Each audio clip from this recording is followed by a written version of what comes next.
Ok, on est 18. Je pense qu'il est temps de démarrer la présentation. Alors, je ne vais pas refaire la présentation de la Startup Week vu qu'on arrive à la fin des webinaires. Simplement, du coup, au cas où certaines personnes se sont inscrites juste pour ce soir, simplement vous dire que donc on organise cette Startup Week à la place du Startup Weekend qu'on a l'habitude d'organiser, qu'on ait plusieurs salariés du Technopole et du Tuba Mulhouse et aussi donc une équipe avec aussi des bénévoles dedans, et que peut-être, je ne sais plus si on l'avait précisé les autres jours, mais que notre volonté sur la Startup Week, c'était d'aider à la fois ceux qui veulent à découvrir l'entrepreneuriat, à découvrir des outils, à pouvoir se tester si c'est une idée qui vous passe par la tête et qui vous intrigue pour le futur. Et ceux qui ont des projets, vous donner voilà, des outils, des rendez-vous coach pour vous aider à booster votre projet sur quelques jours.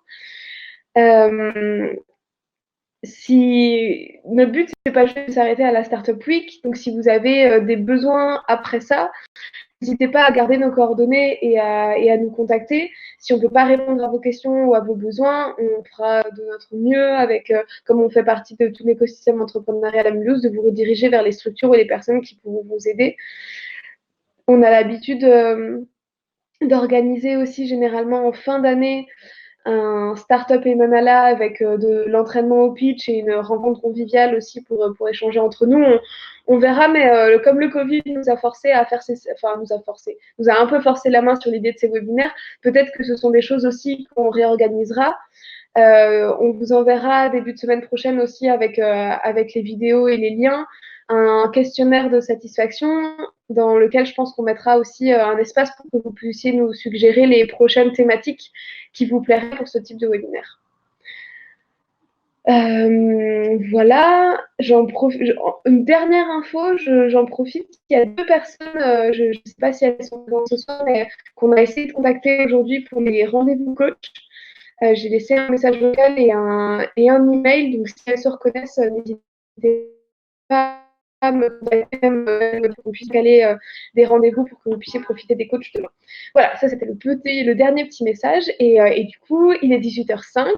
David, je te passe la parole. Pour tout le monde, on est parti à peu près sur une demi-heure de présentation de la part de David, que je ne couperai pas dans sa présentation.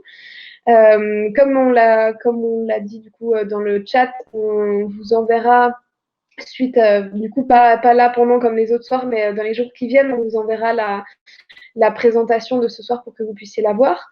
Et du coup, vous pouvez poser tout dès maintenant au cours de la présentation vos questions dans le chat. Je les reprendrai et je les remonterai à David une fois que sa présentation sera finie. Et du coup, après la demi-heure de présentation, on prévoit à peu près une demi-heure de questions-réponses. Et si vous avez beaucoup, beaucoup de questions, on restera un peu plus longtemps. Grand maximum, 19h30, ce sera fini. Voilà, j'espère que j'ai rien oublié. David, je te laisse la parole. Merci, oui, et merci beaucoup évidemment pour ta présence ce soir. Merci à tous de vous être connectés et on est très content de voir que cette semaine vous plaît et que vous êtes aussi nombreux à vous connecter avec nous. Voilà, David, merci et je te passe la parole. Merci beaucoup. Bonsoir à tous. Donc, si vous m'entendez pas, dites-le moi. Il est possible que ça un tout petit peu. Je ferai de la redite. Donc, je dirige une société qui s'appelle Science Me Up et qui a des actions de formation sur des outils de réinsertion. Donc, en fait, le pitch, nous, on l'utilise en tant qu'outil. Par exemple, pour pitcher sa carrière. Je vais faire quelques parallèles sur ça au démarrage. L'idée, c'est que quand on monte une startup, le pitch, c'est ce qui va permettre à une idée de rencontrer son marché, de la présenter, mais aussi de rencontrer des investisseurs. Le pitch, c'est encore et toujours la base de toute action de publicité, qu'elle soit de la communication ou du marketing. Donc, on va rentrer un peu dans le détail de ce que c'est et de voir comment est-ce qu'on peut structurer ça pour le rendre très facile. Alors, pour moi, c'est bon. Est-ce que vous voyez la première slide? Ça veut dire qu'au final, on est raccord. Chloé, tu peux me confirmer juste que tu la vois? Oui, on la voit. Ben, très bien.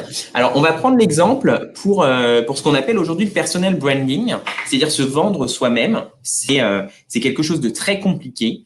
Et du moment où on arrive à faire ça, tout pitch, pour parler de n'importe quel produit, devient facile. Donc, parler de soi, le pitch de soi, de soi-même, se mettre en avant, ça sert à quoi? Donc, c'est souvent difficile de parler de soi, d'avoir l'objectivité nécessaire pour parler de ses qualités, potentiellement de ses défauts. Quand on apprend à le faire, en général, c'est dans la douleur, malheureusement, parce qu'on se retrouve confronté à un entretien d'embauche. On le fait un peu plus naturellement. Quand on est plutôt dans la séduction, on essaye de pitcher le soi pour attirer l'autre. Donc du coup, ce qui est important, c'est la connaissance de soi, la préparation, mais surtout l'entraînement. Si je dois aujourd'hui le parler et le transférer à un projet de start-up, c'est finalement la connaissance de son produit, la préparation, savoir comment on va structurer tout ça et bien sûr s'entraîner. C'est un exercice qui est compliqué. C'est même devenu un métier. Vous avez des pitchers de start-up professionnels. Donc, le pitch est certainement la partie la plus populaire justement du personal branding. Vous avez beaucoup de gens qui se basent sur la vente aujourd'hui, sur le pitch. Vous avez une vidéo qui, depuis quelques jours, fait le tour de tous les réseaux sociaux. Je vais vous en citer une référence. C'est la question, elle est vite répondue. Voilà, on a un très très bon pitcher qui joue sur une marque de vouloir être riche en très peu de temps. Donc ça, c'est un acteur assez fantastique parce qu'il crée de l'émotion, il crée des réactions et on va voir que c'est très important. Le pitch, en effet, il est en général meilleur s'il est authentique. Pourquoi on parle d'authenticité? Parce que l'authentique amène de l'émotion et on va voir à quel point ça peut être fondamental pour qu'un pitch fonctionne.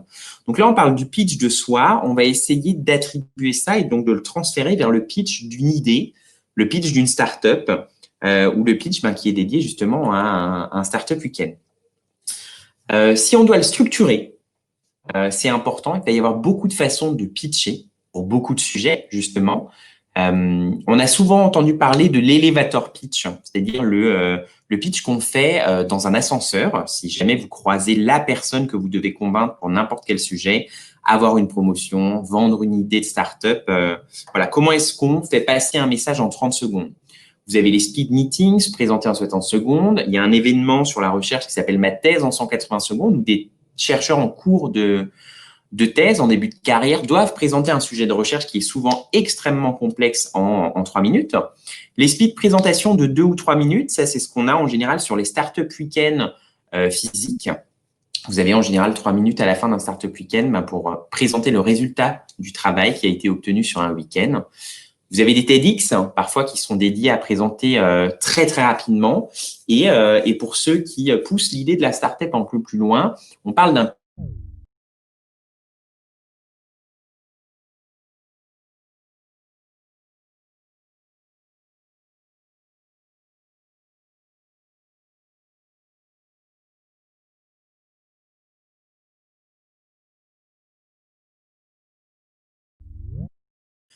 d'une minute qui va présenter votre projet de startup.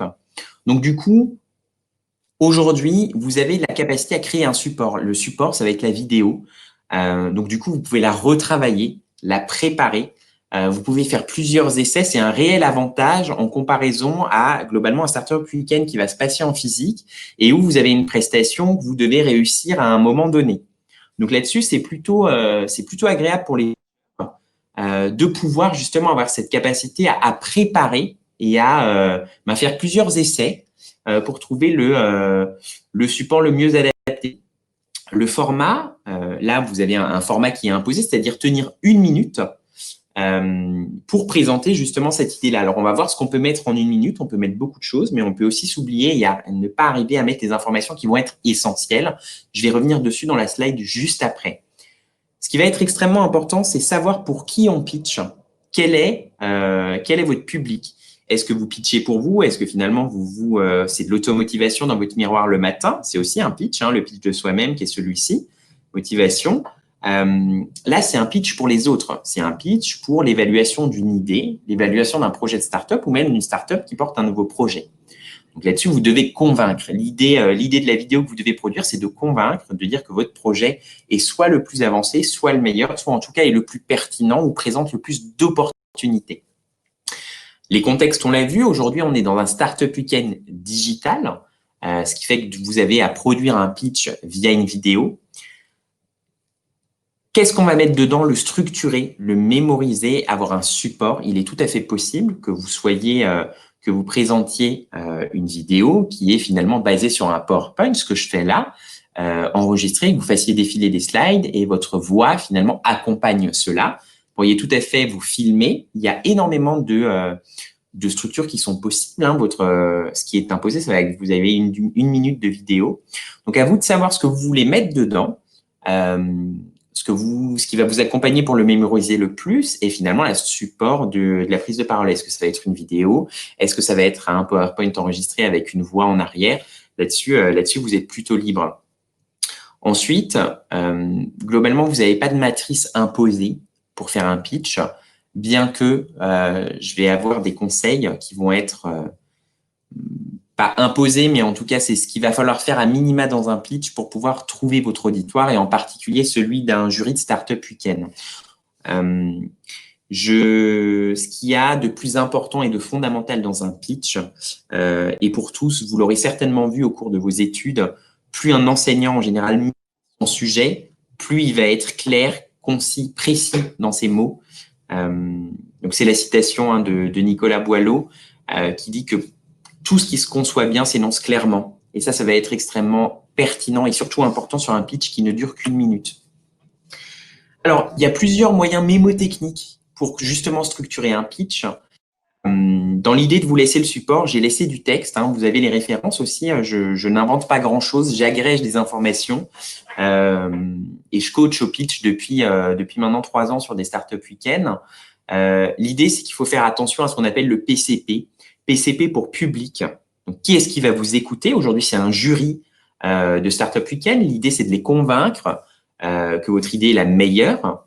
Le C, c'est pour le contenu, c'est la valeur de l'idée. Et ensuite, le P pour présentation, la forme, qui forcément va vous aider à faire passer le fond. Un pitch où effectivement, on a quelqu'un de très monotone, mais qui aurait une idée révolutionnaire, ça va pas trop marcher. Donc, il y a une notion effectivement de cohérence entre le fond, la forme et dédié à un public particulier. Donc, le public que vous allez avoir là, effectivement, c'est un public d'évaluation, mais c'est aussi potentiellement un public qui va potentiellement juger cette idée, à savoir est-ce que vous avez aussi envie de faire ce pitch pour structurer une équipe autour de votre idée, potentiellement. Le contenu, détail. Là, j'ai à nouveau une structure justement pour avoir les différentes informations qu'il faut obligatoirement faire apparaître dans un pitch pour qu'on puisse finalement comprendre l'intérêt et créer finalement cette envie au jury de dire « Ah tiens, cette idée n'est pas meilleure, mais en tout cas, elle est plus construite, plus avancée que l'autre. » Enfin, la présentation, à nouveau, pas de présentation imposée en soi par le fait que vous devez créer un support qui va durer 1 minute en digital, une vidéo où finalement vous êtes devant un tableau, vous présentez, une vidéo où vous vivez votre idée. Rien n'empêche si quelqu'un développe une application par exemple, de nous faire un parcours client ou un parcours de l'utilisateur de votre application pendant 1 minute avec une voix off. Soyez assez libre là-dessus, de nous faire dire effectivement, tiens, c'est ce projet qui va être important. Donc, on va passer sur le contenu et les différents items que vous devriez en tout cas faire apparaître dans ce contenu-là. Pour moi, la technique la plus utile, il y en a plein. Je n'ai pas vocation à vous dire que c'est une idée qui est plus utile que l'autre, mais celle qui est plus utile, c'est la méthode post-it. J'aime bien ce qui est mémotechnique et simple. Post-it pour différents items qu'il faut faire apparaître en fonction du temps qui vous est imparti. Alors, post-it P pour le problème de votre utilisateur. Vous avez finalement identifié un besoin qui est souvent un problème d'utilisation ou de vie ou répondre à un sujet de société. Ce problème, finalement, vous en créez une opportunité. Et donc une opportunité de marché, c'est-à-dire que les gens seraient potentiellement prêts à payer pour ça, ou du moins une collectivité publique est prête à acheter votre solution pour améliorer un fonctionnement territorial ou n'importe quoi. L'idée, très vite, c'est de proposer une solution à tout ça et d'amener une notion de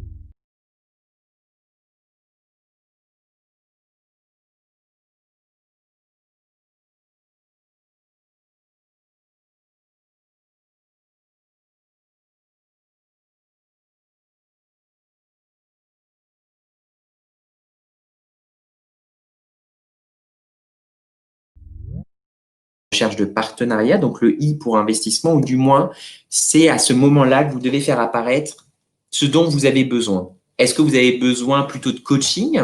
Est-ce que vous avez besoin de rajouter des membres dans votre équipe? Est-ce que vous avez besoin de subventions? Donc le I, c'est plutôt la demande. C'est quelle est la prochaine étape? Qu'est-ce qui vous manque, en tout cas pour faire avancer l'idée? Dans le cas où vous avez le temps, un pitch est toujours bien plus impactant lorsqu'on sait qu'il porte. Donc, si vous êtes seul porteur de projet et qu'au final vous faites une vidéo, ça va s'identifier très vite.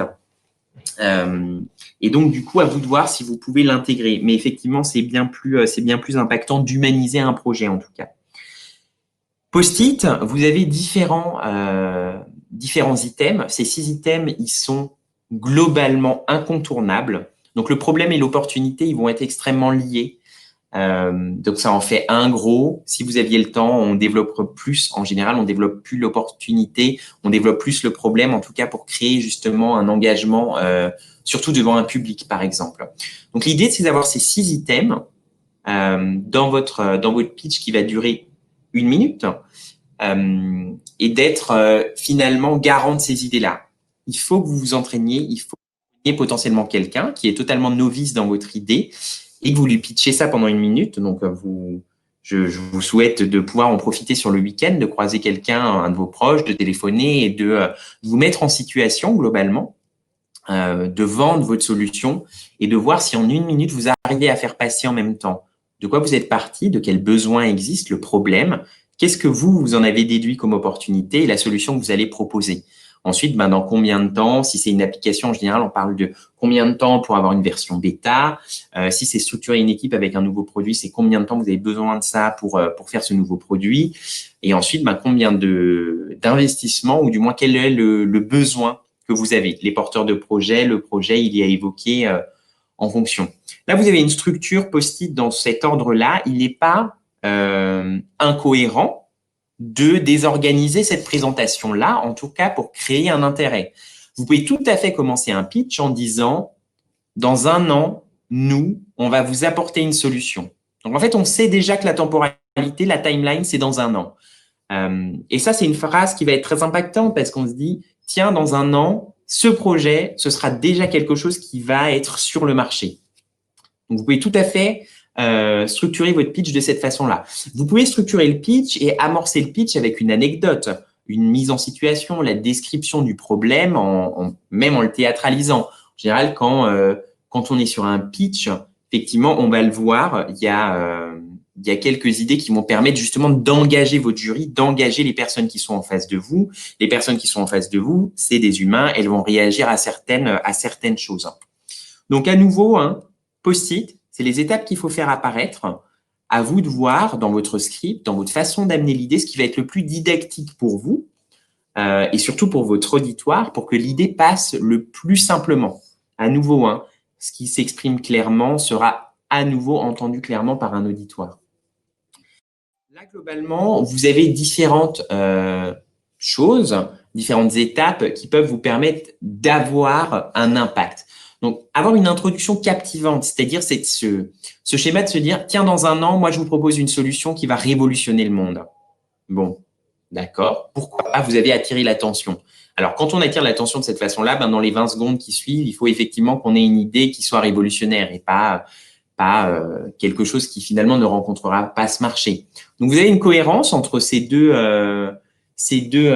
encadrés, donc en bleu et en rouge. Donc, l'introduction captivante, c'est d'attirer l'attention, un problème bien défini, c'est essayer d'obtenir un premier accord du jury et ainsi de suite. Il y a une cohérence entre ce que vous allez mettre dans votre structure de pitch et ce que ça va avoir comme impact sur votre audience. Il y a aussi ce qu'on appelle les call to action ou les appels à l'action pour être plutôt français. C'est pour engager l'audience. Il est tout à fait possible dans un pitch de dire tiens, prenez votre smartphone, allez sur ça, ou mettez-vous dans cette situation-là et ça permet d'engager même physiquement les gens dans ce que vous allez leur proposer. Plus vous aurez une proposition de valeur claire, plus vous allez susciter l'intérêt parce que les gens vont comprendre, vont se dire tiens, je vais pouvoir me projeter dans cette solution-là.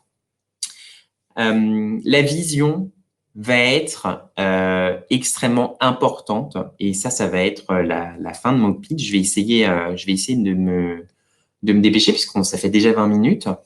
La vision va vous permettre de transmettre de l'émotion dans un pitch.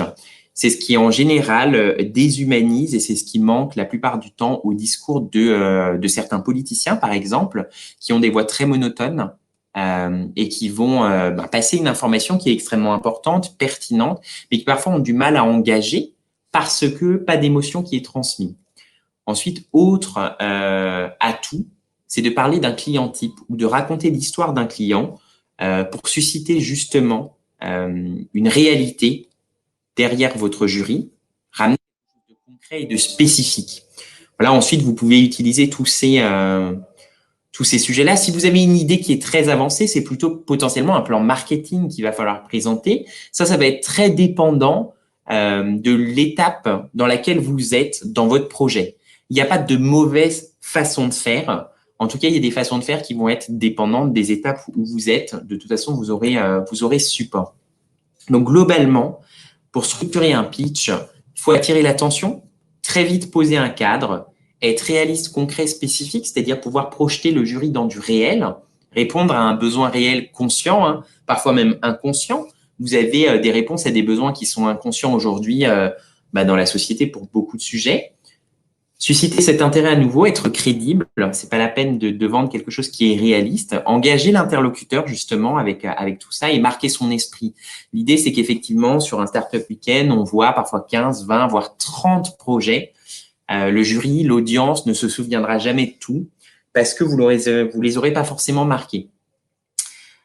S'entraîner en général au pitch, c'est justement respecter les critères de l'elevator pitch, c'est vous présenter en 30-40 secondes. Si vous arrivez à le faire, ça va vous aider grandement pour des pitchs qui vont durer 1 minute. Les structures sont à peu près toujours les mêmes. Selon les critères du pitch en général, il faut se préparer pour vos entretiens. Justement. Plus il y a de préparation, plus ça va être fluide. Et dernière chose, j'arrive à ma dernière slide, je vais essayer de finir. Le but, c'est pour impacter votre audience et votre jury et créer de la motivation, il va falloir amener ce qu'on appelle de l'émotion dans vos pitchs. Alors, l'émotion, vous avez 4 émotions fondamentales. La peur, la colère, la joie, la tristesse. Il y en a une qui va être souvent utilisée, c'est grosso modo la peur. La peur, elle est utilisée très souvent pour culpabiliser, par exemple. Grosso modo, la mauvaise alimentation, on joue sur la peur de tomber malade. L'écologie pour sensibiliser une population, on joue sur la peur que la planète finalement souffre trop. Voilà, il y a parfois l'écologie qui est portée par la joie en disant tiens, on arrive à faire d'autres choses. La colère, c'est aussi quelque chose qui va être extrêmement impactant, par exemple pour défendre des minorités sur certains sujets ou pour s'indigner de certains sujets au niveau mondial. La tristesse, c'est aussi possible justement pour créer quelque chose. Donc ces 4 émotions, elles sont fondamentales dans le fait de faire passer une information. Donc ça, vous pouvez et vous en jouer sans vous en rendre compte parfois, parfois à vos dépens, puisque c'est des choses qui sont inconscientes aussi quand vous exprimez certains de vos sentiments. Et ça va être extrêmement impactant sur l'autre, sur la personne qui est en face de vous. Ensuite, quand on associe ces 4 émotions primaires à des mécanismes de mémoire ou des réflexions, vous allez avoir 4 émotions fondamentales secondaires. La confiance, liées à la joie, le dégoût, l'anticipation, la surprise. L'idée, c'est réellement de jouer avec ces notions-là. Je vous ai placé la rosace, donc ça vient pas de moi, hein, c'est un psychologue qui a établi ça il y a une soixantaine d'années et c'est quelque chose qui fonctionne assez bien. L'idée, c'est d'utiliser à bon escient cette typologie justement d'émotions pour provoquer des réactions sur votre auditoire et justement créer de l'impact, créer de la pertinence et ramener justement votre auditoire à venir avec vous, à comprendre l'intérêt de votre solution. Voilà, important, c'est ce qui différencie globalement, c'est l'émotion qu'on ramène dans un discours, c'est ce qui différencie sur des pitchs qui sont tellement courts des projets plutôt que des autres. Le pitch est souvent fondamental. Il y a souvent un adage qui dit dans les startups, on peut avoir la meilleure idée du monde, si elle n'arrive à pas trouver son marché ou si elle n'est pas prête pour son marché, ben ça sert à rien du tout. C'est souvent un gros point négatif sur un aspect de communication qui est très lié au pitch et du coup jouer effectivement sur les émotions qui sont fondamentales pour faire passer un message. Donc Chloé a été juste avec vous. Effectivement, je vous laisserai la présentation. Vous avez tous les supports. Je vous ai laissé les références. Vous avez même ici donc les articles scientifiques qui reprennent justement ces notions d'émotion et comment est-ce elles sont structurées. Donc n'hésitez pas à aller faire un tour quand vous aurez le temps s'il y a plus d'intérêt. En tout cas, je vous laisserai tout le support de présentation. Je vais l'envoyer à Chloé juste après ça. Et je suis ouvert à toute question qui vient. Voilà. Donc Chloé, si tu veux bien, moi j'en ai fini. Merci beaucoup, Céline. Et du coup, tu as été très efficace, parce que c'était moins de 25 minutes, je crois. J'ai mis 24 minutes, ouais. Ouais. On a remarqué pendant la présentation que quand on utilise le chat, ça fait des coupures. Ah, pardon. Ah non, mais c'est pas ta faute. Je sais pas. Ça l'a pas fait les autres soirs. Je sais pas pourquoi ça le fait là. Donc, je vous invite, on va prendre quelques secondes sans trop parler pour pas qu'il y ait de coupures en même temps. Je vous invite à écrire vos questions maintenant si vous en avez. Je pense qu'on peut aussi proposer à ceux qui voudraient, David, tu me dis ce que tu en penses, d'éventuellement tester des pitchs. Ah oui, si effectivement quelqu'un a envie de pitcher justement pour avoir un retour qui est le mien, mais aussi finalement utiliser les autres start-upers digital comme public, ce serait très bien, en effet.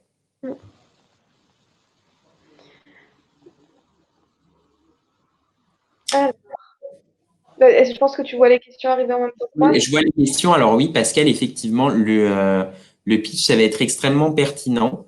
Effectivement, pour engager un banquier. Alors un banquier, le pitch ne suffira pas. Le banquier, il aime un dossier forcément avec des chiffres, des Excel, et plus finalement il y a de paperasse, plus ils sont contents. Mais globalement, si on arrive à engager un banquier et une personne, c'est une personne qu'on a en face de nous, ça peut fonctionner. Moi, pour parler de mon exemple, on a monté Science Me Up. Moi, j'ai fait de la recherche avant. Je n'étais pas du tout entrepreneur. Je suis chercheur, je suis biophysicien, et on a monté une start-up et on avait besoin d'un financement, justement, pour ouvrir un cabinet de conseil. Ça se fait rarement puisqu'il n'y avait pas d'innovation techno derrière. Et ça a été le pitch qui fait pencher la balance. Donc, ça va être fondamental, effectivement, de pouvoir défendre une idée. Et parce que vous allez engager en face de vous ce qui va marcher. Donc il y a même des fonds d'invest qui sont dédiés à certaines banques, même locales, qui ont ces structures-là et qui vont qui vont permettre à des entrepreneurs de venir pitcher leurs idées. C'est les cellules innovation des banques. J'en citerai aucune simplement pour pas faire de pub. Mais effectivement, ouais, vous pouvez tout à fait faire ça. Et effectivement, ouais, Estelle, c'est tout à fait ça. Vous avez des pitchers professionnels qui peuvent tout à fait le faire en prestation si c'est vraiment quelque chose que vous n'aimez pas. Ou alors, en général, dans une entreprise, il y en a toujours un qui est assez rompu à l'exercice, qui aime faire ça et qui a une propension naturelle à faire passer des messages sur des pitchs. En général, quand on est en startup week-end physique, ça se voit assez rapidement. Il y a des personnes qui sont extrêmement à l'aise à l'oral. C'est bien. Mais il y a des personnes qui sont extrêmement à l'aise à l'oral et qui en plus provoquent un intérêt et de la compréhension de l'auditoire. Ils arrivent à faire passer des messages et c'est effectivement sur eux qu'il faut miser en général sur les pitchs de soutenance à la fin. Donc si quelqu'un pitcher, moi je suis preneur justement et je pense que tout le monde serait preneur de voir par l'exemple effectivement si quelqu'un a envie de tester, ouais, de présenter son idée, en tout cas, ce soir. S'il y a des volontaires, on ne forcera personne, mais Anna, est-ce que le pitch a-t-il un inconvénient? Alors, il en a beaucoup. Il en a beaucoup, effectivement. C'est malheureusement aujourd'hui un exercice obligatoire. Il n'y a quasiment aucune start-up finalement qui écope ou qui arrive à passer outre. Alors je parle de start-up, mais je parle de beaucoup de choses. Hein. Nous, on est en grande partie cabinet de recrutement à Science Me Up et le pitch de soi va être extrêmement important justement pour vendre son profil. Si on n'arrive pas à parler de soi en entretien d'embauche, effectivement, ça c'est très très impactant négativement. Si on n'arrive pas à présenter une start-up et présenter son intérêt très vite, ça va très mal marcher. Après, si les choses sont bien faites, ça va être un avantage considérable. Vous avez des bêtes de concours. Vous avez des bêtes de concours, des bêtes de pitch, des bêtes de Startup Weekend qui gagnent tous les Startup Weekend. Ils peuvent passer n'importe quel projet parce que globalement, ils suivent une structure qui est assez simple, hein, qui est celle de Post-it ou du moins des autres structures. C'est globalement quel est le projet, quelle est l'idée, quel est le marché, quel est l'investissement dont on a besoin ou la temporalité et il gagne très souvent. Donc, est-ce qu'il a un inconvénient? Globalement, l'inconvénient, c'est qu'il est presque obligatoire. Alors, dans son format et dans son support, il n'y a pas encore de consensus, bien que toutes les étapes sont globalement les mêmes. Vous pouvez déconstruire les pitchs, les pitchs assez souvent là, sans faire de politique. Vous avez un docteur en rhétorique qui passe dans une émission qui s'appelle Clément Viktorovitch et qui fait de la rhétorique justement pour déconstruire les discours politiques. Alors, il a forcément une couleur politique qui est très visible, mais l'idée de déconstruire des pitchs, c'est extrêmement intéressant puisque on fait passer des messages via la parole et le support.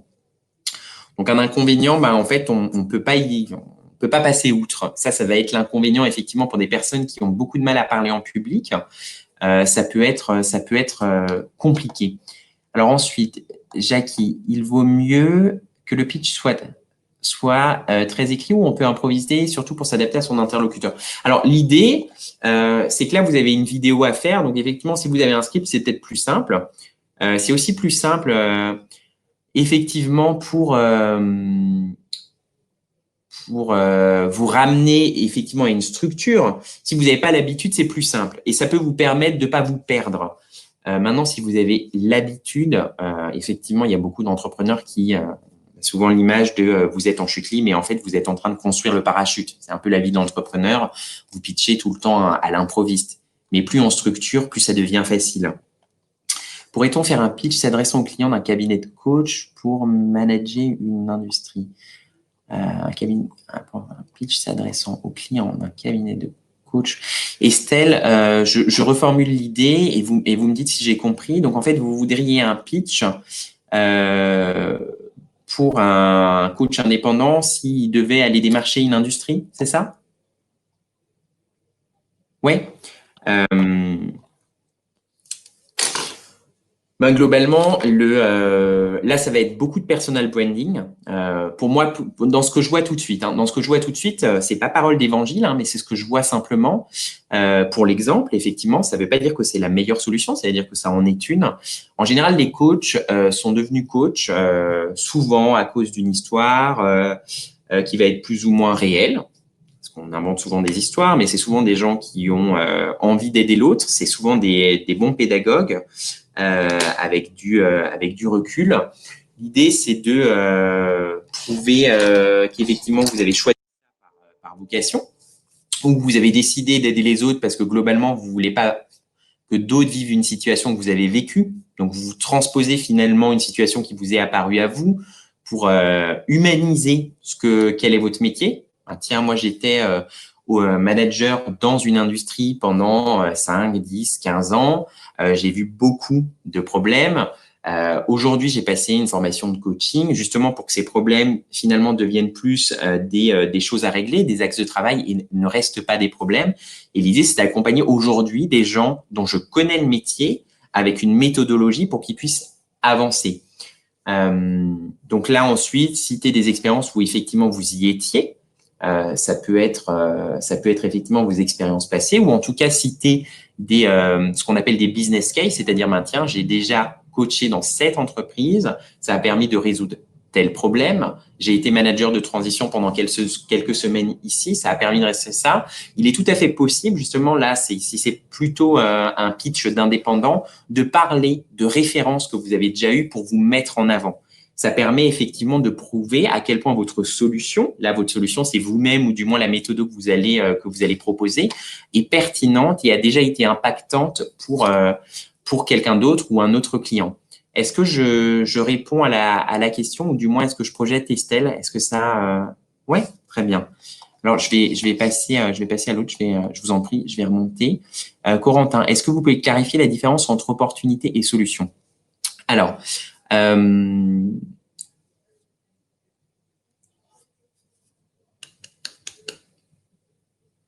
globalement, aujourd'hui, je prends un exemple, nouveau, j'exemplifie. Pas de politique, pas d'écologie, vous prenez l'idée comme vous la voulez, je vous passe pas mes idées, mais réchauffement climatique, aujourd'hui, et globalement, on devrait passer de la voiture thermique, essence, à la voiture électrique. Donc, le problème, globalement, l'écologie et toutes les solutions qui vont être écologiques vont se baser globalement sur le réchauffement climatique, des territoires qui vont disparaître, l'extinction des espèces. Ça va être le problème global. L'opportunité, c'est de changer potentiellement à quelque chose qui existe aujourd'hui. C'est-à-dire, il y a une solution qui existe. Aujourd'hui, les gens sont pas prêts à renoncer à leur voiture. En tout cas, la solution pour permettre de garder la voiture sans impacter l'environnement ou du moins l'impacter moins, la solution, c'est de garder les habitudes, puisque l'habitude est extrêmement importante quand on essaye de faire changer quelque chose. Donc, la voiture, en tout cas, on en a fait une solution électrique pour justement garder une habitude, mais ça devient une opportunité de marché. Et aujourd'hui, la voiture électrique, elle est toujours pas, c'est toujours pas quelque chose qui a été démocratisé. Parce que l'écologie, à nouveau, je reviens à la structure du pitch, l'écologie et faire avancer les mentalités sur devenir plus écologique, c'est souvent très amené par la peur de la destruction de l'environnement. On parle d'extinction des espèces. C'est très joué sur la culpabilité. Vous avez très peu de pitch écologiques qui sont basés sur la joie, ou en tout cas c'était il y a presque une cinquantaine d'années, ou au final presque 60 ans, où effectivement il y avait des trucs très écolos qui étaient très dans la joie et dans la connaissance de l'autre. Donc cette notion, effectivement, le problème, l'opportunité, c'est qu'effectivement il y a quelque chose à changer, et donc on le change comment? On le change avec cette solution-là. Est-ce que Corentin, je réponds assez bien? Est-ce que l'exemple est suffisant? Il y a une opportunité. Cette opportunité, c'est il y a un nouveau marché, c'est-à-dire il faut changer la voiture thermique, il faut pouvoir passer à autre chose, puisque là, on va avoir des contraintes, ou en tout cas aujourd'hui, c'est une contrainte qui vient de la population pour des améliorations écologiques, mais vous avez aussi des contraintes qui peuvent venir de l'État ou du moins des structures territoriales qui disent là, il y a des contraintes, il va falloir s'améliorer. Cette contrainte, c'est tout à fait une opportunité de développer une nouvelle solution. Après, la solution, peut y avoir plein de solutions à une seule opportunité. L'opportunité, c'est qu'effectivement, on a des contraintes écologiques. C'est vécu comme une contrainte pour beaucoup de gens. Pour un entrepreneur, une contrainte, ça veut dire une opportunité de marché. Il y a une nouvelle réglementation qui sort. Il faut faire moins, il faut impacter moins au niveau du CO2. Qu'est-ce qu'on crée pour en tout cas avoir des actions qui sont moins impactantes? Vous avez des gens, vous avez l'initiative au boulot à vélo, vous avez des gens qui prennent le vélo, vous avez des gens qui prennent les transports en commun. Tout ça, ça va être des solutions alternatives à un seul problème. Et donc, une seule, l'opportunité va être comment est-ce qu'on fait? Et vous avez plusieurs solutions. L'opportunité, c'est comment est-ce qu'on fait pour répondre à ce problème-là? Globalement, c'est une question très, très ouverte. Et ensuite, les solutions, ben, il n'y a pas de bonne ou de mauvaise solution. Il y a différentes solutions pour répondre à une seule problématique. Très bien. Mais bah, je vous en prie. Viktorovic, oui, effectivement. Alors, je fais pas de poussée. C'est juste que globalement, il utilise la rhétorique. C'est un chercheur en rhétorique, donc c'est quelqu'un que je suis parce que moi j'aime bien la déconstruction des discours. Alors c'est très engagé politiquement. Hein. Je vous amène pas une couleur politique plutôt qu'une autre, et de temps en temps il se laisse un peu trop embarquer par ses propres idées. Mais en tout cas, il déconstruit en 2-3 minutes un discours. Déconstruit dans la critique en disant, ben, tiens, là, on utilise une formulation, là, on utilise l'émotion qui est la colère ou ce genre de choses-là. Et ça permet justement de vous projeter dans des pitchs qui sont bon, très souvent politiques, malheureusement, mais ça permet de déconstruire un discours de 2-3 minutes et voir à quel point c'est structuré pour faire passer une idée. Il y en a d'autres, hein, mais en tout cas, c'est celui-là qui est accessible assez bien. Et puis, il y a beaucoup de ces chroniques qui sont sur YouTube où justement, il déconstruit, il est très pédagogue dans sa déconstruction de pitch. Est-ce que l'un d'entre vous voudrait passer? À nouveau, hein, je ne serai pas tortionnaire, on forcera personne et on fera de mal à personne.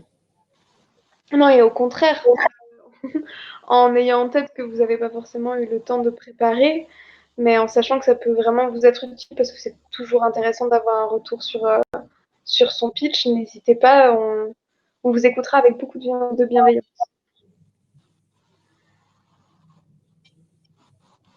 N'hésitez pas si vous souhaitez encore quelques minutes pour vous préparer, mais que vous êtes plutôt partant. Alors, je vais dire la chose à la haute. Pour mes cours, j'ai un projet d'une maison partagée pour des retraités. Et notre pitch est permettre à des retraités sélectionnés par une application et son algorithme de matching d'accéder à une colocation haut de gamme en offrant un lieu sûr et convivial. Vivez votre retraite en toute liberté. Donc, du coup, est-ce que je dois commenter ça ou est-ce que, Cynthia, vous voudriez passer justement à l'oral en vous donnant une minute pour voir si cette idée, finalement, en une minute, vous arrivez à nous l'expliquer et à nous la faire passer. Ah, vous êtes en cours en même temps. Ah ben, dis donc. Je suis content que vous m'écoutiez moi plutôt que vos enseignants, mais c'est assez rigolo, ça. C'est une première. Alors, permettre à des retraités sélectionner. Le terme sélectionner, il est très fort. Si je dois le commenter tout de suite, ça va être des mots qui vont être très impactants. Sélectionner par une application et son algorithme de matching. Sélectionner, c'est fort parce que sélectionner, c'est un mot qui veut peut-être dire qu'il y a une discrimination sur un sujet comme sur l'autre. Est-ce qu'ils sont assez âgés? Est-ce qu'ils ont assez d'argent? Est-ce qu'au final, on les sélectionne parce qu'ils ont des points d'intérêt communs? Ce que j'ai l'impression de plutôt voir, parce que s'ils sont sélectionnés via une application de matching, c'est parce qu'ils ont des intérêts communs. Oui, voilà. Donc, maintenant, sélectionner arrive très vite et c'est un mot qui est peut-être trop fort, en tout cas dans son aspect potentiellement négatif. C'est une sélection. Donc, du coup, c'est peut-être pas le bon mot, mais c'est permettre à des retraités de se rencontrer, ou alors de rentrer en contact avec des personnes qui partagent les mêmes valeurs via un algorithme de matching. Oui, ça c'est votre solution. Et donc d'avoir une possibilité de fin de vie dans un lieu qui leur est convivial, parce qu'effectivement aujourd'hui c'est aller dans une maison de retraite, ça va être les mêmes animations pour tout le monde et on leur demande pas toujours leur avis. Là effectivement la solution que moi je vois tout de suite en lisant ce pitch, c'est tiens, là j'ai une solution de fin de vie, une maison de long séjour où je vais réunir des retraités qui ont les mêmes centres d'intérêt, les mêmes envies, les mêmes façons de vivre. C'est plutôt ça. C'est plutôt ça qu'il faut mettre en avant. Effectivement, des retraités sélectionnés, ou alors ça veut dire qu'on en prend seulement certains plutôt que d'autres. Donc ça crée peut-être une envie. On peut aussi dire effectivement que vous avez des sites de rencontres, par exemple, qui jouent sur ces sujets-là. Un peu moins maintenant, mais qui jouaient sur le fait de tiens, c'est un site de rencontre qui est dédié au profil cadre, donc que des gens qui gagnent bien leur vie. Alors, c'est évalué sur quoi? On n'en sait rien parce que je pense pas que ces sites de rencontres demandaient des fiches de paie pour bien prouver que vous gagnez bien votre vie. Mais voilà, c'est l'idée. Vous pouvez aussi créer l'idée de « Ah, j'ai envie de faire partie de cette communauté. Moi, je fais partie des retraités sélectionnés. » C'est possible. C'est possible, mais ça veut dire qu'il faut assumer ce terme. Mais l'idée, effectivement, c'est pour assurer ce profil de personnes qui partagent la maison. Ça, je comprends, ouais. Alors, c'est-à-dire que vous avez regardé le casier judiciaire. Non, mais je comprends. Je comprends la chose. Faut trouver la bonne phrase, mais effectivement, oui, ça peut être pas mal. Ou en tout cas, effectivement, au profil vérifié, par exemple, avec des profils vérifiés. C'est tout à fait l'idée. Tout à fait l'idée. Alors, peut-être que la chose qui voudrait rassurer se fait à la fin.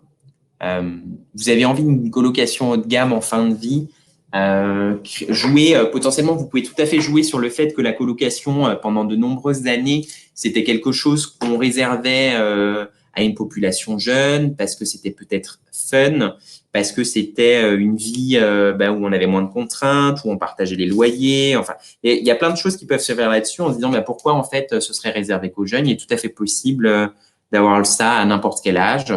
Il y a plein de choses qui peuvent vous permettre finalement d'étayer ce pitch-là en 1 minute où vous pouvez embarquer un jury ou n'importe qui. N'importe qui, à des parents, à des grands-parents, si vous avez la chance qu'ils soient encore en vie, et ça peut vous permettre tout le monde peut se projeter là-dedans. C'est quelque chose qui peut toucher monsieur et madame tout le monde, donc il faut les embarquer, ouais. Et plutôt le côté rassurant, effectivement, sur cette application, cette communauté de confiance, ouais, le rassurer en disant il y aura une vérification de tous les profils, justement, pour qu'on ne soit pas dans des abus de faiblesse, par exemple, qu'on voit très souvent sur une population de retraités, ouais. Ouais, c'est joli comme idée. Enfin, ça m'a donné plein d'inputs. Il y en a d'autres qui ont envie justement de mettre leur sujet, sur le fil de chat. Je peux tout à fait, vous dire ce que moi j'en pense tout de suite. Chloé aussi, hein, te retiens pas justement. Mais je crois que peut-être que ça coupe un peu plus de mon côté. Je sais pas là comment ça va marcher, mais moi, le retour que je voulais apporter, c'est que je trouve que c'est toujours plus puissant, effectivement, de commencer par la problématique ou ce que recherchent les personnes, plutôt que la solution technique. Parce qu'on peut comprendre que l'innovation ici, ça va être sur la sélection sans avoir besoin de savoir que c'est l'algorithme, que c'est un algorithme précis qui va l'apporter. Et du coup, si vous introduisez sur ce que cherchent les personnes et ben oui, la colocation, ça a plein d'avantages et c'est pas réservé qu'aux jeunes et voilà quel bienfait ça pourrait apporter, ça permet d'accrocher sur le but sans qu'on ait tout de suite besoin que vous nous expliquiez comment est-ce que techniquement vous allez l'apporter. Et je trouve que les pitchs organisés dans ce sens-là fonctionnent toujours mieux. Ceux où on introduit par la solution, un peu comme là vous le faites, même si on comprend assez bien, permettre à des retraités sélectionnés par une application et son algorithme de matching, ça pour moi, ça vient un peu trop tôt. À la limite, presque dans un pitch, surtout un pitch court, si on est sur 1 minute ou 30 secondes quand vous rencontrez quelqu'un, si vous expliquez la problématique comme David l'a suggéré et que vous suggérez que vous allez faire une sélection, ça peut être intéressant presque de s'arrêter jusque-là, de vérifier que sur la problématique et sur le besoin, la personne vous suit et comprend ce que vous dites. Et c'est peut-être elle qui enchaînera par la suite en vous demandant, OK, mais en fait, cette sélection, vous la faites comment? Voilà, moi, le retour que je voulais apporter. Je ne sais pas, David, si tu partages. Oui, oui, tout à fait. Sinon, j'aurais crié depuis longtemps. OK. C'était effectivement le côté rassurant de sélection que apparaître à la fin, oui. Mais c'est à nouveau, il est tout à fait possible de ne pas respecter l'ordre dans le cas où c'est plus impactant. L'idée, c'est réellement de créer un impact et d'être fluide dans la compréhension de l'autre. Donc, n'hésitez pas à partager ces idées avec des personnes qui sont pas du tout dedans, qui sont vos proches, si vous avez peur de partager vos idées, mais en tout cas, mettez-vous à la place de personnes qui sont totalement aveugles à cette solution. Ils n'en ont jamais entendu parler, ils sont parfois même pas conscients du problème. Et est-ce qu'ils s'en rendent compte? Ça peut vous permettre justement de déceler des voies d'amélioration ou de vous rendre compte est-ce que je suis assez impactant ou pas. Une chose que je voulais apporter aussi, alors je sais pas si certains d'entre vous sont concernés, mais David a parlé, notamment dans l'exemple des Startup Weekend, du fait que la personne qui va présenter à l'oral va être la personne de l'équipe la plus à l'aise à l'oral, et ça arrive régulièrement que le pitcher ne soit pas le porteur de projet pour cette raison. Là, pour le concours de pitch, vous n'aurez pas cette possibilité-là, et vous ne l'aurez pas forcément non plus dans une aventure entrepreneuriale assez solitaire.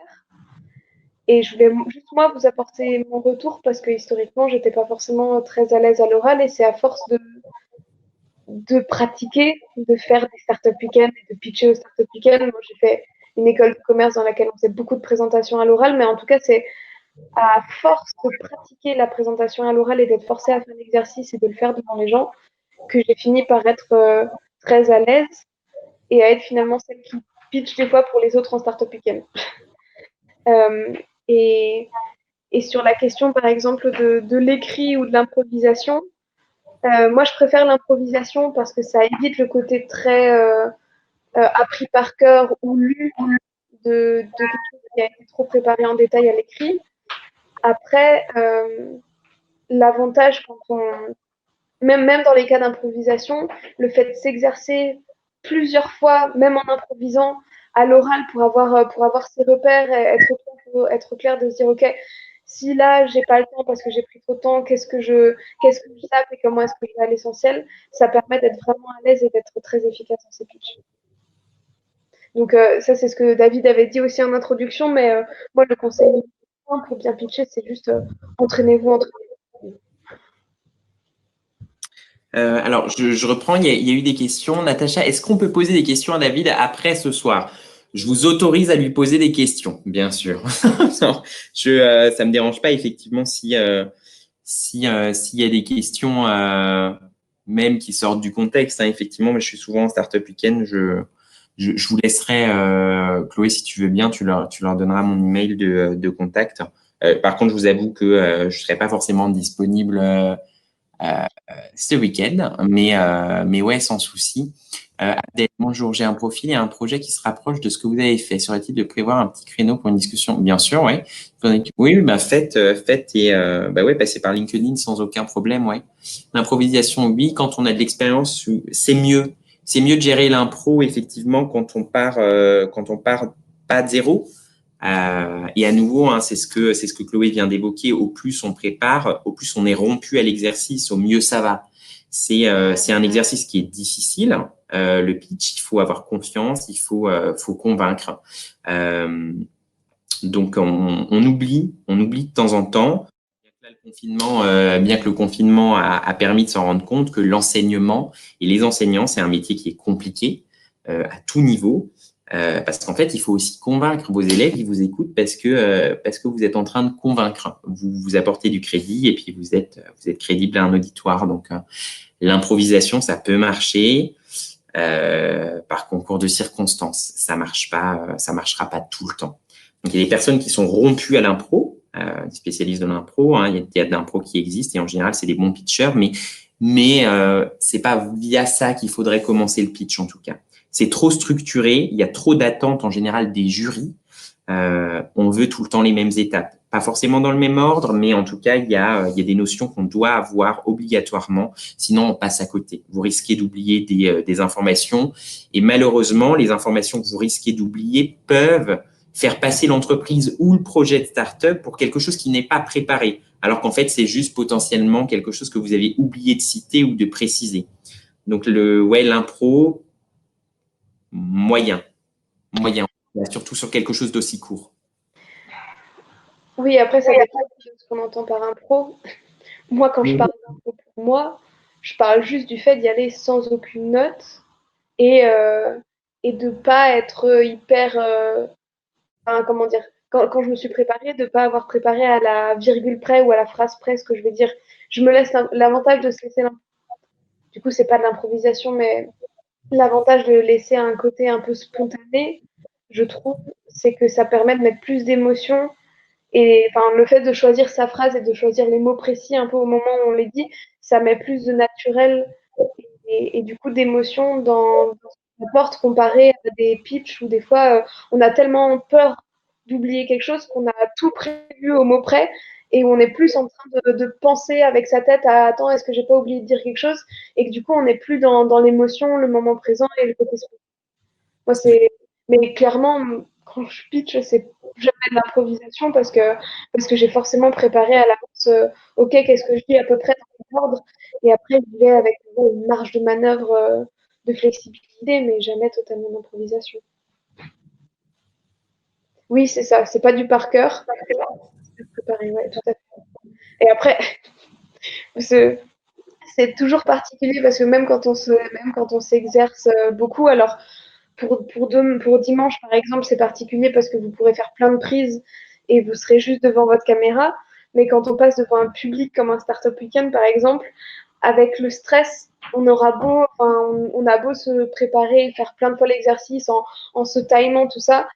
Quand on passe après devant vraiment tout le monde avec le cœur qui se met à battre plus vite, ça se passe jamais exactement comme on s'est préparé. Et du coup, moi, je me prépare aussi sur, bon, qu'est-ce que c'est le plus important? Et au pire, si, si je suis un peu partie en cacahuète, comment est-ce que j'y vais comment est-ce que je finis en passant sur l'essentiel? Et j'ai déjà fini un pitch en disant, bon, ça, désolé, j'aurais pas le temps de vous le dire. Et puis, bon, bah, l'essentiel qu'il faut que vous sachiez là, c'est qu'il y a ça, ça, ça. Et voilà, merci beaucoup de votre attention. Mais j'accepte aussi de de perdre un peu d'informations et d'y aller sur un truc. Bon, là, je me suis un peu loupée, mais je l'assume et je le prends avec le sourire parce que ça me permet au début du pitch, enfin, dans la majorité du pitch, d'être bien à l'aise et d'y aller vraiment comme je le sens avec l'émotion. Après, ça, c'est moi mon retour d'expérience. Mais David, je sais pas ce que tu en penses. Je suis tout à fait d'accord avec toi. Effectivement, il y a tout à fait cette liberté de se laisser. Parfois aussi, il est tout à fait possible que vous soyez dans un pitch et que vous soyez potentiellement submergé par de l'émotion, par le trac, par la pression aussi. Hein. Le pitch, globalement, c'est aussi dans toutes vos soutenances, quand vous étiez étudiant, quand vous l'êtes, quand vous devez vous défendre devant une présentation, c'est aussi ça. Donc, le naturel, en fait, il n'est pas forcément, c'est pas une catastrophe. Mais plus vous êtes préparé, plus vous savez finalement quels sont les points globaux que vous avez évoqués, plus ça ira. Anani, pouvez-nous donner 4 éléments pour mieux réussir son pitch? Pour moi, l'élément fondamental, c'est de respecter une structure où vous allez amener ces informations. Pour moi, la technique post-it, c'est vraiment structurant. Alors après, il y en a plein d'autres, hein. Mais tant qu'il y a ça, vous avez passé l'information et les informations qui vont être le plus importantes dans un temps réduit. Le deuxième impact, c'est la forme de votre pitch. La forme de votre pitch, c'est globalement, là, vous allez avoir soit une présentation PowerPoint, soit une vidéo. N'oubliez pas qu'en fait, on va voir un support. Il est mieux d'avoir un support qui est propre.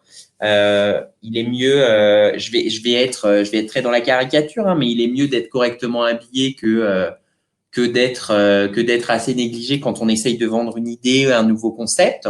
Donc, le fond, faut faire attention à la forme. Donc, en termes de fond, la structure. En termes de forme, attention au support. Le troisième conseil, en tout cas, c'est d'être correctement préparé, entraîné. C'est un exercice qui est pas facile, qui est pas non plus fluide pour tout le monde. Il y a des personnes qui sont bien plus à l'aise que d'autres. Il y a des gens qui se révèlent aussi, hein, des gens qui sont extrêmement timides et au final, quand on les met sur une pièce de théâtre ou quand on demande à certains enseignants de donner cours, alors que c'est des personnes qui sont extrêmement timides dans leur vie privée, ils arrivent tout à fait, ils se révèlent à ce moment-là. Donc, se préparer. Et le quatrième, moi, j'ai fini justement finalement mon pitch ce soir sur le fait de dire plus vous passerez d'émotions, plus vous serez impactant, parce que créer de l'émotion, ça va créer vous allez créer soit une similitude avec quelqu'un, soit finalement un dédain. Le but, en fait, c'est de créer quelque chose. Vous pouvez tout à fait être impactant en créant de la colère. J'aurais pu tout à fait, je l'ai déjà fait, hein, il est tout à fait possible de faire passer quelqu'un au pitch et de dire que c'était complètement nul. On aurait tout à fait plus structuré la présentation de ce soir de cette façon-là. Et en fait, vous auriez été tellement indigné que vous m'auriez écouté pour savoir comment je me serais permis de juger ça. Et en fin d'atelier, je vous aurais dit, mais en fait, le pitch n'était pas nul du tout. Mais le fait que je dise que c'était nul, au bout de quelques secondes, m'a permis d'attraper votre attention tout de suite. Parce que j'ai joué justement sur cette surprise, le dégoût, et finalement, j'aurais généré de la colère. Et donc, l'émotion, au final, c'est la cerise sur le gâteau, c'est ce qui vous permet de passer une information et finalement de l'imprimer dans le cerveau. Donc, la structure post-it, après, ou autre technique, hein, mais en tout cas, la structure, la forme, faites attention à vos supports, faites attention à votre présentation. Venir préparer, c'est quelque chose qui se prépare. Plus vous serez fluide, plus ça ira.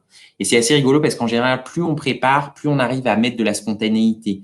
Vous pouvez mettre une blague, plus vous êtes à l'aise, plus vous pouvez vous permettre ce genre de latitude-là et ramener de l'improvisation finalement dans une structure. C'est assez rigolo, plus on prépare, plus ça peut devenir fluide et justement spontané. Et en fait, le dernier, c'est mettre de l'émotion. Ça, en tout cas, c'est les 4 éléments que moi, je vous donnerais. Il est tout à fait possible que quelqu'un d'autre, il y a pas non plus de solution miracle, hein, mais c'est celle que moi, j'utilise le plus. Hein.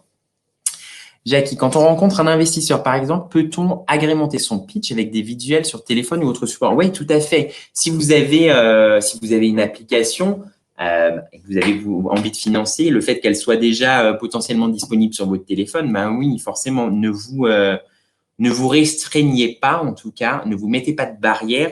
En fait, on va vous en mettre tellement globalement. Dans la vie d'un entrepreneur, on prend tellement de barrières X ou Y. Le simple fait de devoir chercher des fonds, c'est une barrière. Il y a beaucoup de gens qui s'arrêtent au fait de se dire oh, c'est trop compliqué pour moi, j'y irai pas. Donc, ne vous embêtez pas. Mais à nouveau, là, je vous alerterai sur la forme.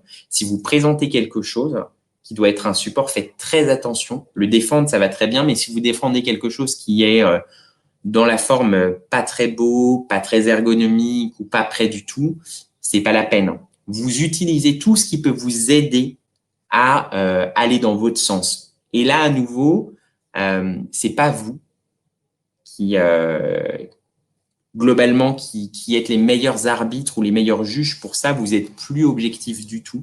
Quand on est porteur de projet, on est subjectif. On a tous l'impression d'avoir la meilleure idée du monde. Et j'en suis le parfait exemple. Hein.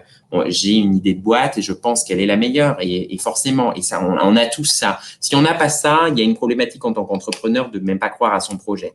L'idée, c'est de juste se rappeler que de temps en temps, il faut sortir la tête un peu du guidon et de se confronter au marché, à l'autre, à quelqu'un qui n'est pas encore convaincu par votre idée, parce que vos conjoints, vos conjointes, vos enfants, enfin normalement votre cercle familial, s'il vous aime bien, en général, il vous dit très vite que l'idée elle est bonne.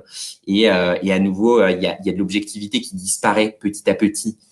Je dis pas qu'il faut pas leur demander, hein, au contraire, mais plus on s'habitue à la chose, plus on a l'impression que l'idée est bonne, et c'est pas toujours ça. Donc, essayez de vous confronter justement. C'est pour ça que le conseil réel dans les incubateurs, dans les accélérateurs, c'est très vite de vous dire parlez de votre idée, confrontez-la au marché, confrontez-la à d'autres pour voir si effectivement elle a un réel impact. Mais oui, si vous avez des visuels, si vous pouvez vous permettre de projeter votre interlocuteur dans quelque chose, ce sera toujours beaucoup plus impactant. Mais faites-le quand c'est prêt, vraiment. Donc, voilà, il est 19h06, donc on est à 1h01. Je vous en prie, Jackie. N'hésitez pas à aller vers Chloé. Effectivement, elle est aussi très douée pour cet exercice, donc vous n'êtes pas à l'abandon en digital en tout cas. Merci, c'est gentil. Oui, C'est un dernier conseil, notamment pour ceux qui voudraient, qui vont participer au concours de pitch dimanche. Mon conseil, c'est ne vous perdez pas dans les détails techniques de votre solution. Et plus votre pitch est court, plus ce conseil est important. Parce que si vous prenez sur 1 minute 30 secondes à nous expliquer comment exactement votre solution fonctionne et les détails techniques, ça risque plus de pénaliser votre pitch qu'autre chose. Un exemple qu'on prend souvent dans le monde des startups, c'est une vidéo de Simon Sinek qui s'appelle Comment les grands leaders inspirent l'action, sur une méthode qu'il appelle le cercle d'or. et qui est en fait, si vous regardez comment Martin Luther King, par exemple, au niveau entreprise, comment Apple communique, nous, on a tous tendance à communiquer d'abord sur qu'est-ce que je fais techniquement, quelle est ma solution, quelle est mon activité, éventuellement comment je le fais, est-ce que j'ai une manière de le faire, alors que eux commencent toujours par le pourquoi. Apple, c'est challenger le statu quo, c'est think different. Martin Luther King, c'est I had a dream one day, bla. Et c'est pas la solution technique. Martin Luther King, c'est pas descendons dans la rue, faisons des manifs. Non, c'est d'abord quel est le rêve et quel est le but vers lequel vous vous emmenez. Comment est-ce qu'on va y arriver en une mobilisation générale, en y allant dans le collectif, et ensuite éventuellement pourquoi. Et c'est pas intuitif, mais c'est une manière très efficace de communiquer qui fait que, du coup, dans des pitchs très courts, vous pouvez y aller presque sans parler de la solution technique. Et c'est pour ça qu'il y a plein de pubs d'Apple ou de choses comme ça, où il n'y a pas le technique combien la taille du disque dur ou des choses comme ça dans les ordinateurs. Donc n'hésitez pas à tester un des pitchs. Vous allez surtout sur qu'est-ce que je veux apporter avec cette solution, qu'est-ce que je vais régler comme problème.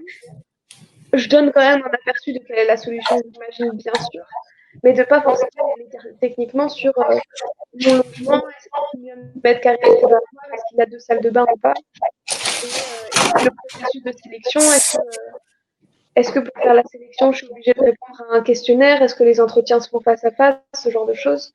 Ça ne va pas forcément être des détails qu'on va attendre dans un pitch aussi court. Et même dans un pitch, dans une discussion avec un investisseur, par exemple, c'est des choses que vous pouvez laisser pour des questions que eux vont amener. Si vous avez convaincu sur le pourquoi et la philosophie du comment, c'est possible qu'on ne vous pose même pas de questions sur le détail technique. Voilà. Je ne sais pas si ça vous parle, mais c'est un défaut qu'on trouve beaucoup dans des pitchs de start-up, dans des pitchs d'entrepreneurs, notamment quand c'est pitché par des ingénieurs. David, si tu dis rien, c'est que tu partages. En effet. En effet, il y a cette notion-là où globalement, vous rencontrez un public et le public, il a besoin de se projeter dans l'impact de la solution et pas la solution en soi. Vous utilisez concrètement au quotidien énormément de choses et vous comprenez pas comment elles fonctionnent et en fait, ça vous pose aucun problème. J'utilise plein d'ordinateurs. Je suis pas électronicien et pourtant j'ai fait de la physique dans mon parcours, mais est-ce que ça m'intéresse de savoir comment ça marche? Oui, globalement oui, je suis intéressé par tout pour savoir comment ça fonctionne. Est-ce que j'en ai besoin? Non. Est-ce que j'en ai besoin pour me projeter? Surtout pas, parce que globalement, vous aurez vraiment cramé votre temps. Là, c'est vraiment du temps que vous aurez cramé, alors que vous n'êtes pas en train de défendre une innovation. Enfin, c'est pas l'innovation techno. S'ils ont envie de rentrer dans le détail, il y aura des questions plus tard. Mais non, il faut être très impactant, surtout sur le pitch. Si quelqu'un a envie de rentrer dans le détail, il y rentrera, il vous posera d'autres questions, mais c'est pas sur ça que vous devez les emmener en tout cas. Et effectivement, c'est une maladie, alors pas seulement des ingés, mais de tout profil technique ou scientifique, de rentrer dans un détail qui est incroyable. On peut tout à fait pitcher lorsqu'on est très technique pendant plusieurs minutes sans que personne ne comprenne rien du tout. Aucun intérêt. Aucun intérêt. Le but, c'est que les gens comprennent. Et projetez-vous dans le fait que vous utilisez énormément d'objets au quotidien et vous n'avez aucune idée de comment ça a été fabriqué, ni où, ni même comment ça fonctionne. Et ça vous pose aucun problème parce que globalement, qu'est-ce que vous utilisez? Vous utilisez la solution. Et c'est l'impact de cette solution qui vous intéresse.